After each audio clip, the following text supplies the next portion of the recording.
प्रमोदं क्लिष्टेषु जीवेषु कृपापरत्वं माध्यस्थे भावं विप्रीतवन्तु सदा ममात्मा विदधातु देव।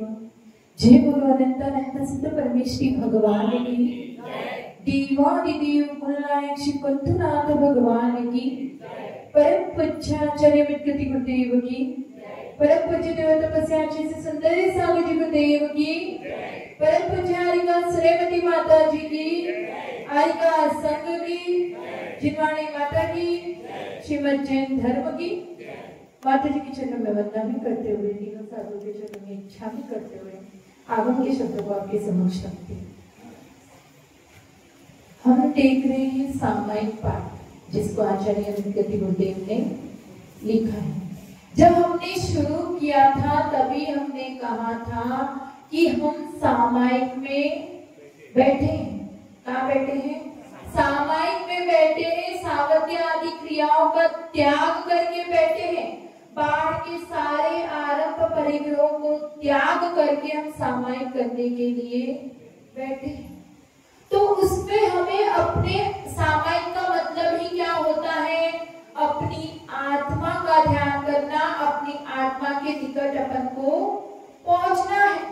तो हमें सामायिक के माध्यम से उस आत्मा का क्या स्वरूप है? तो सबसे पहले बताया था कि 4 प्रकार के भावों को हमें करना है।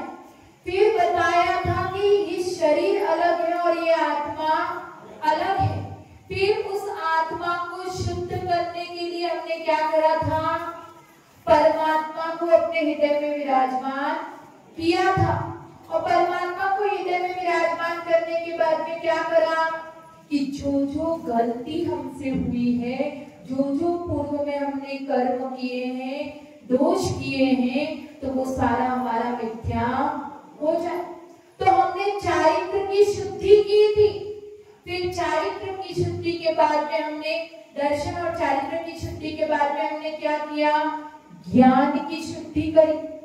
और जैसे ही हमारा सम्यक दर्शन, ज्ञान और चारित्र की शुद्धि हुई, वैसे ही हमारा कौन सा कि जो परमात्मा को हृदय में बिठाया है, तो वो परमात्मा है कैसा, उसका रूप कैसा है, उसका स्वरूप कैसा है।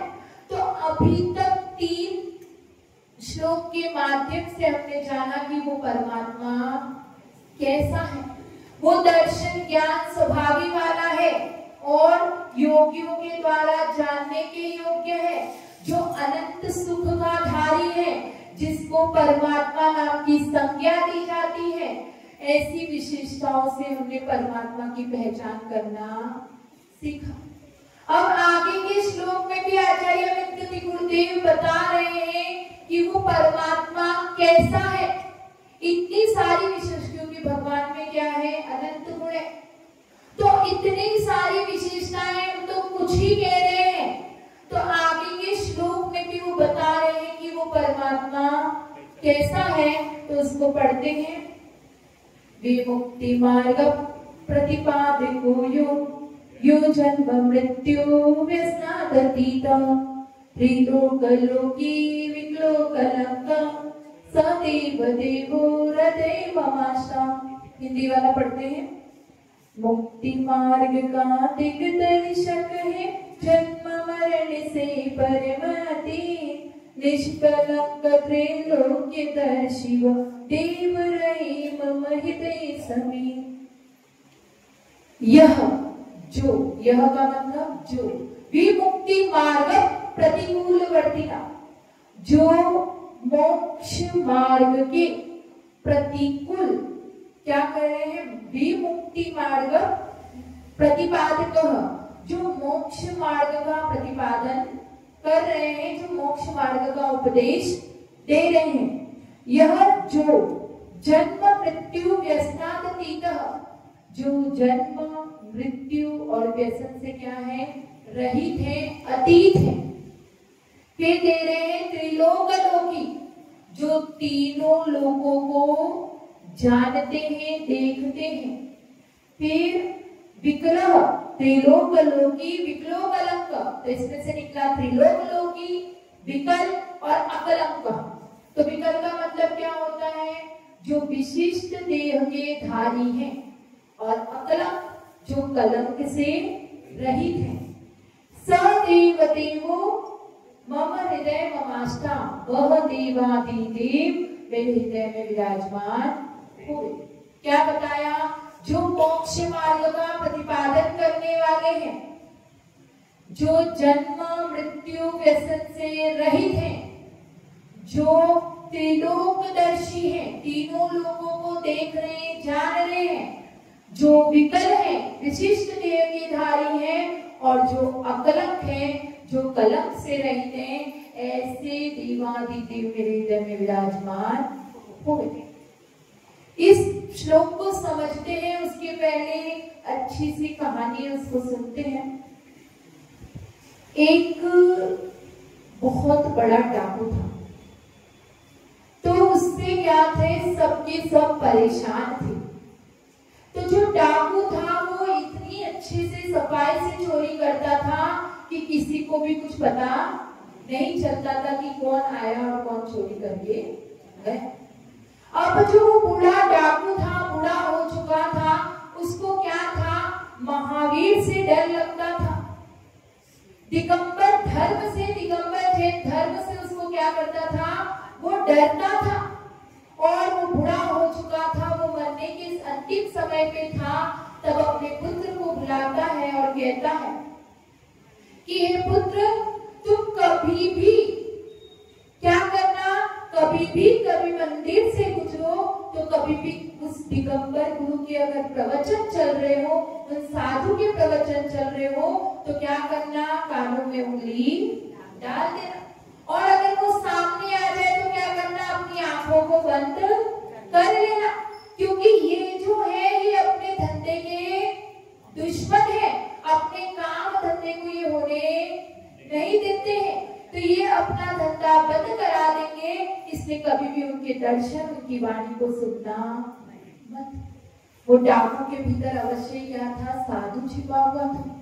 क्योंकि कौन डरता है, किसको डर लगता है, जिसे कोई मतलब ही ना हो, लेकिन उसके अंदर कहीं ना कहीं अच्छाई थी। वो जानता था कि जो दिगंबर जैन धर्म बताता है वो सारी बातें सच है, इसीलिए वो खुद को बदलना नहीं चाहता था।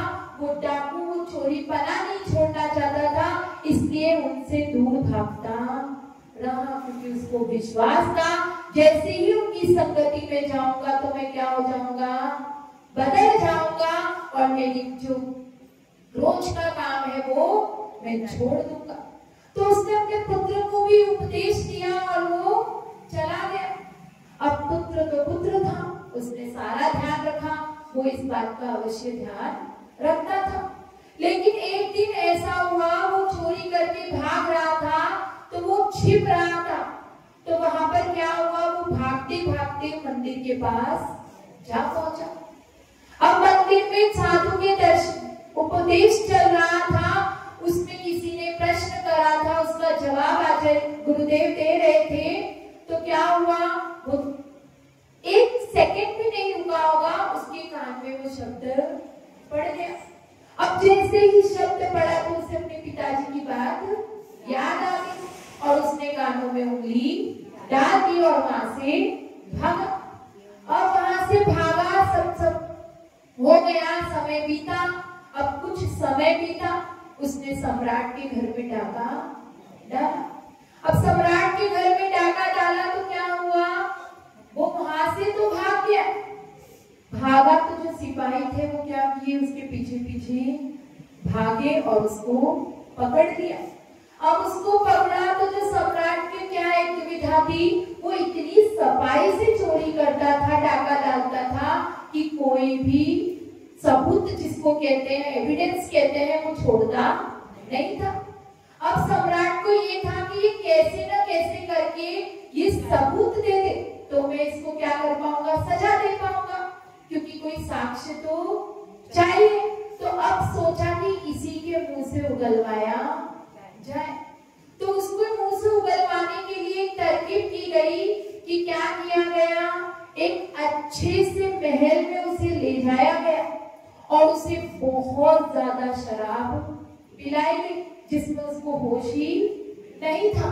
और आसपास इतनी सुंदर स्त्रियों को अप्सराओं की तरह वहां पर खड़ा कर दिया गया और उनसे नृत्य कराया। अब वो नशे की धुन में था, उसने देखा तो उसको सब कुछ स्वर्ग जैसा लग रहा था। अब वो नशे में था, उसने कहा कि मैं कहाँ पर हूँ, ऐसा लग रहा है कि मैं लोक में नहीं परलोक में आ गया हूँ, तो मैं कहाँ पर हूँ। जब उसने पूछा तो जो सिपाही था उसने क्या उत्तर दिया कि तुम स्वर्ग में हो।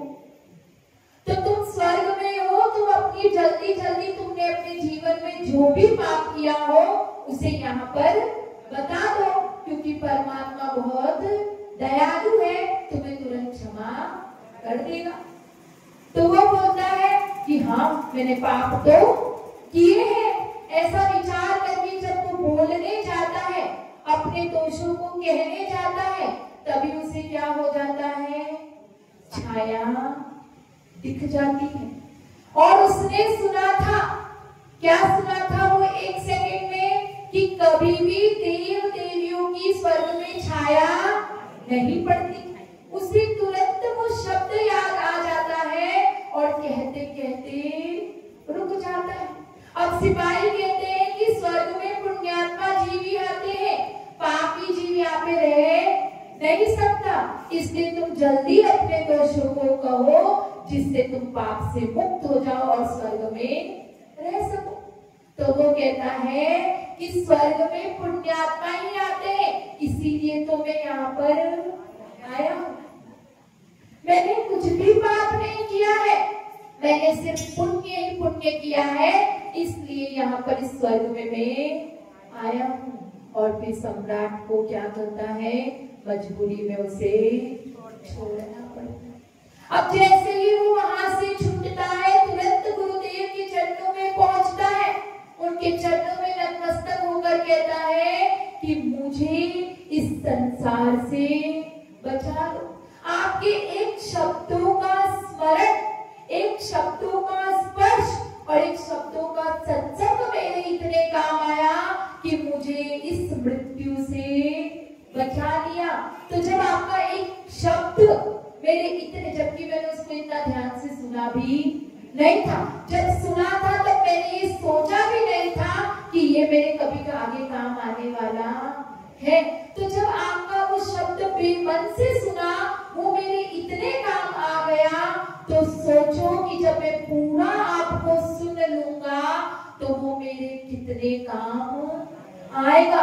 इसलिए गुरु आप मुझे अपने चरणों में रखो, क्योंकि एक शब्द ने एक मृत्यु से बचाया, तो ऐसे न जाने कितने शब्दों की वजह से मैं इस हजारों मरण से बच जाऊंगा।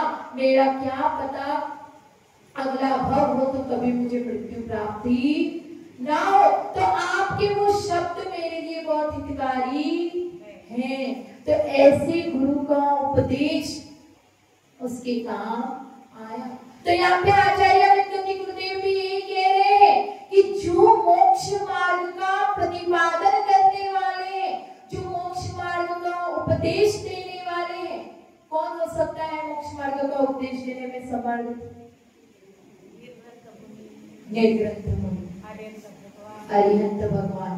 क्यों ये हो सकते हैं? क्योंकि जो उस रास्ते पर चला है, जिसने उस रास्ते को पार किया है, वो ही बता सकता है मोक्ष जाने का रास्ता। अगर कोई मुंबई जाना चाहता है तो जो पहले मुंबई गया होगा, रास्ता जानता होगा, तो ही तो वो रास्ता बता सकता है। तो हम पूछने भी उसी के पास जाएंगे जो मुंबई जाकर आ गया है कि कैसे जाएंगे, कैसे गाड़ी मिलेगी, कब मिलेगी, क्या होगा। तो उसी प्रकार से जो इस रास्ते पर चले हैं, जिन्होंने इस रास्ते को पार करके अपने लक्ष्य को प्राप्त कर लिया है, वो कौन हो सकते हैं हमारे आदर्श अरिहंत प्रभु। क्योंकि उन्होंने ही अपनी साधना के बल पर, तपस्या के बल पर उस लक्ष्य को प्राप्त कर लिया, उस मोक्ष सिद्ध शिला पर जाने का मार्ग खोज लिया। तो जो वो उपदेश देंगे वही उपदेश हमारे काम आ सकता है। तो फिर कोई कहेगा कि क्यों? सिद्ध भगवान ने भी तो उस मोक्ष मार्ग पर चले हैं कि नहीं चले? चले हैं, उन्होंने भी लक्ष्य को प्राप्त किया है। तो सिर्फ अरिहंत प्रभु ही क्यों बन सकते हैं? सिद्ध भगवान क्यों नहीं बन सकते हमारे लिए आदर्श, हमारे लिए मोक्ष मार्ग का उपदेश देने के लिए?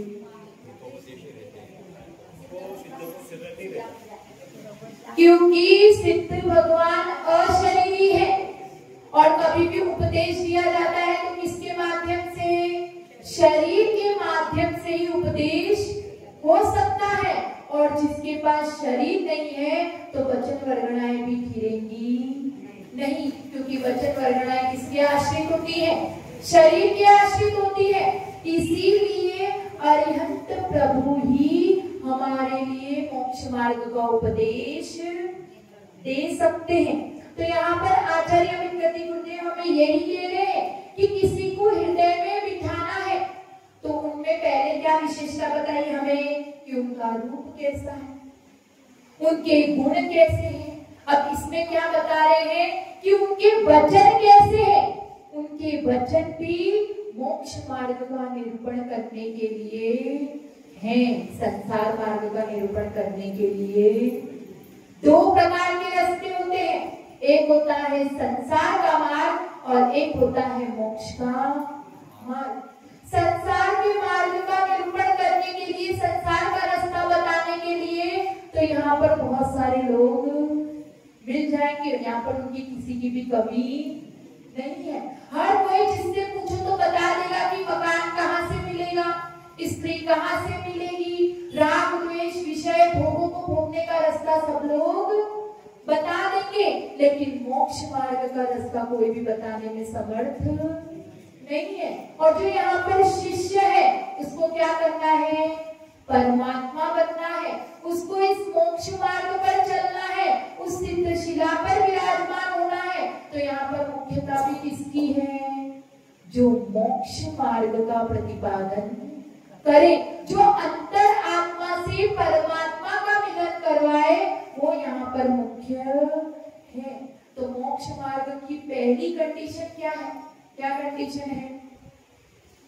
सबसे पहली कंडीशन क्या है मोक्ष मार्ग की? तो क्या है? 6 ढाला में आता है, मोक्ष महल की प्रथम सीढ़ी यापिन ज्ञान चरित्रा सम्यक ताना लहे सुदर्शन। ये क्या है?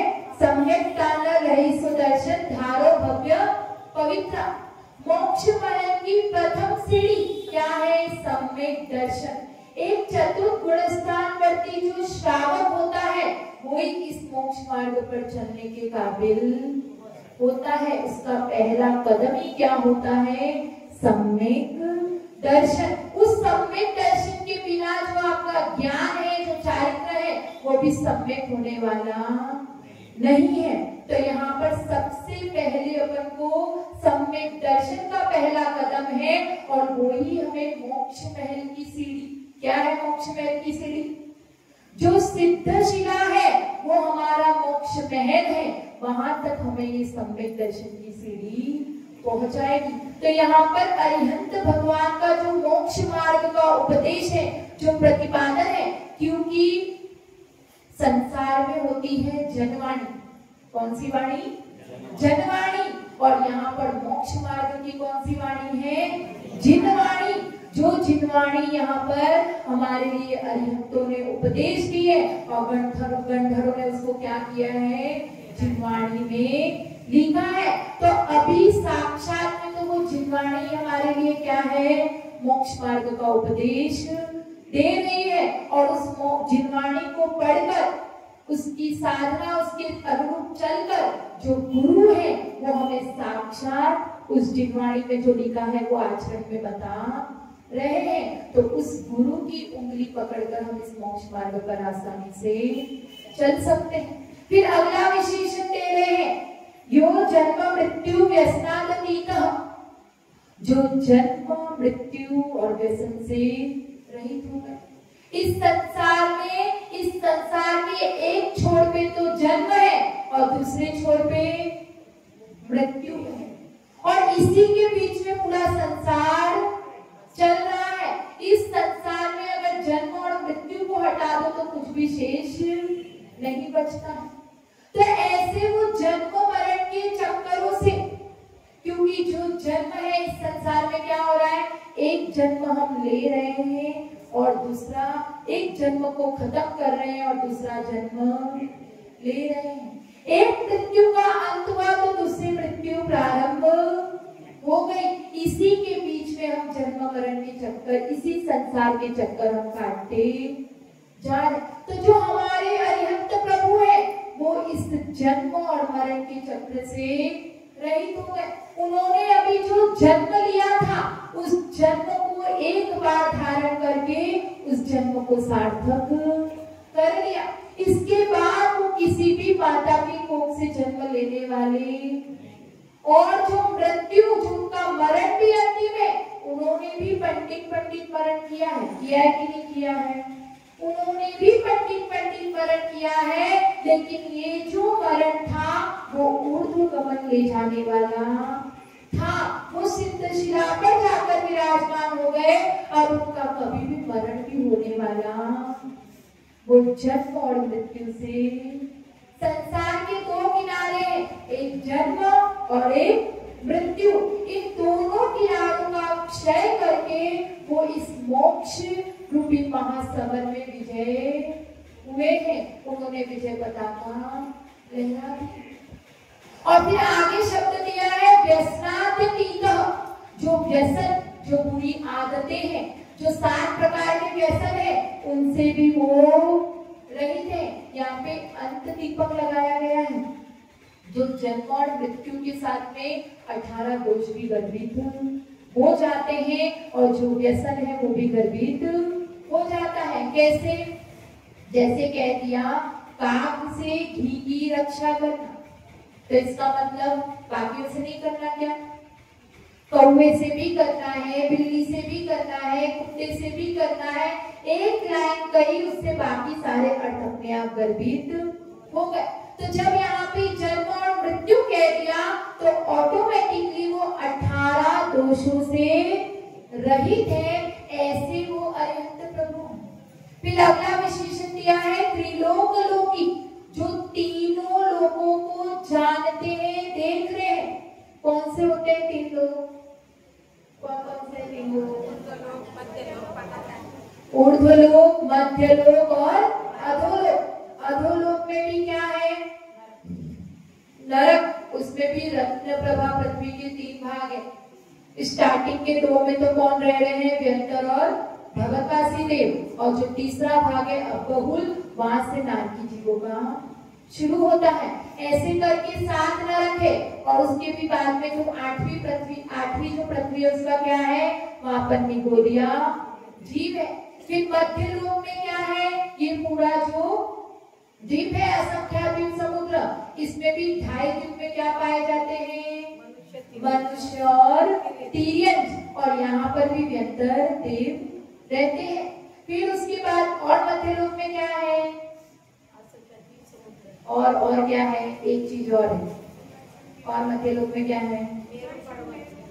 मेरू पर्वत और ज्योतिषी देव। कौन? जो सूर्य, चंद्रमा, नक्षत्र, तारा, ये सब कहाँ है? इसी मध्य लोक में है। फिर उसके बाद में अपन ऊर्ध्वलोक में आते हैं।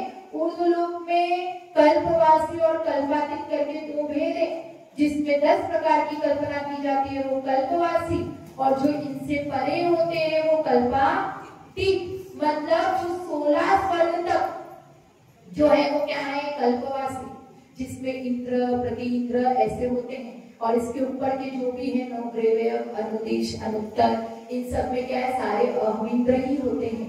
तो इंद्र और इनकी कल्पना से रहित होते हैं। फिर उसके ऊपर सर्वात सिद्धि और उसके ऊपर सिद्धशिला।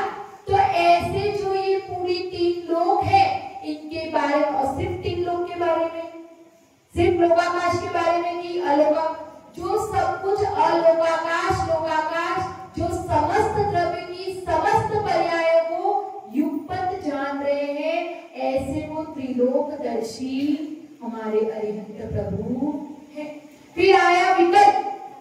विकल मतलब विकलो कलंक। विकल मतलब विशिष्ट देह के धारी, मतलब जिनका परमोदारिक शरीर है, जिनके शरीर से बादल निकोदिया जीव निकल चुके हैं, जिनका शरीर स्फटिक के समान स्वच्छ हो गया है और जिनके अंदर करोड़ों सूर्य चंद्रमा के समान कांति है, तेज है, जिनके कवलाहर की आवश्यकता नहीं है, जिनकी सप्त धातुएं भी एकदम स्वच्छ है। तो ऐसे जो विशिष्ट देह के धारी हैं, ऐसे वो हमारे परमोदारिक शरीर को धारण अरिहंत प्रभु करते हैं। फिर आते हैं अकलंक।